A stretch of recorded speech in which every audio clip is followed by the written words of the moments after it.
bought this truck, it was getting about 10 miles per gallon of gas and about 1 gallon of coolant every 10 miles. The coolant seems like a much bigger issue, so I figured I'd tackle that first. I wasn't able to get it on video, but I root caused it to a failed gasket behind the timing cover.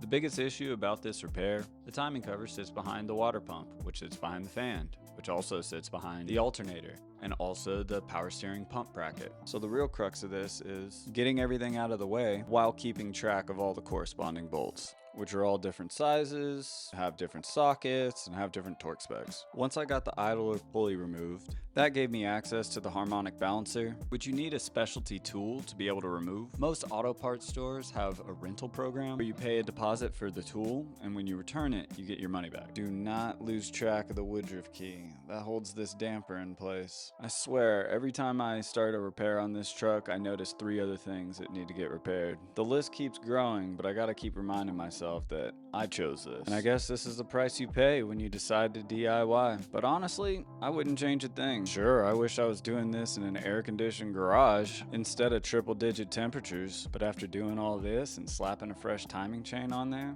sometimes that feeling of completion can even feel better than sex. Now, before the timing cover comes back on, I needed to make sure the mating surfaces were free of debris, so I cleaned up the old gasket with a plastic scraper and degreased the mating surface with some isopropyl alcohol. Yes, it's easy, but boy is it tedious. If you have some better strategies in removing 25-year-old gasket material, let me know in the comments. I'll do anything to make these jobs easier.